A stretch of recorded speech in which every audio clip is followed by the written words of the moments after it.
Поштована колешке, не планирав да ви се јавам на реплика, бидејќи мислев дека и вие ќе нема да земете збор, затоа што сметав дека на комисија се разбравме денеска во поглед на законот. Прво и основно мора да се разбереме неколку работи, веќе кога излегувате. Разликата помеѓу вас и нас е тоа што вие само зборувавте за реформи, а ние правиме реформи. Разликата помеѓу вас и нас е тоа што додека вие бевте дел од управувачкото мнозинство, Република Македонија беше слепо црево на Западен Балкан во правење на реформи и се сеќавам кога еден ваш колега, не е тука, рекам да го зборувам, беше министер за добро владење, од 27 од Греко што не ги дадува како бенчмаркови, исполни 1,5.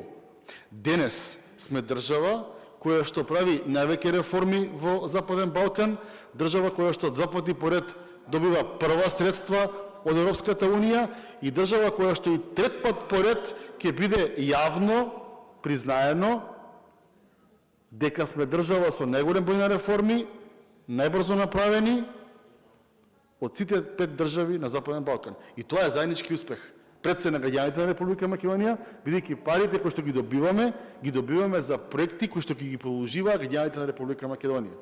Во поглед на судскиот совет, ние не сме парламентарно мнозинство кое што има суета.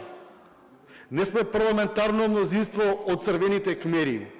Ние сме практични луѓе кои што им мислат добро на Република Македонија и се трудат денар повеќе да донесат во буџетот на Република Македонија. И преска ви кажав и сега, начинот кој што првично ние го предлагавме е многу потранспарентен, јасен и отчетен него што сега го имаме. Начинот како избор на ДКС е во ред и тогаш јас ви кажав, во ред е и тој ќе даде транспарентност, минимални се разликите.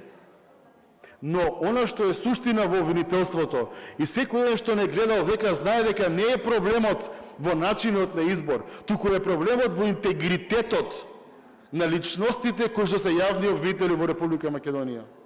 И ние како собрание во следниот период треба да продолжиме и да ја зајакнуваме надзорната улога во институциите кои се формирани од страна на ова собрание и на оние кои што им гласаме буџет секоја година. И тука повторно треба да бидеме заедно како власт и опозиција и да престанеме да ликуваме и да се делиме и да шириме дефетизам за работи кои што не се такви. Ова е добро законско решение, треба да го поддржиме сите, ова е реформски закон и добро за Република Македонија.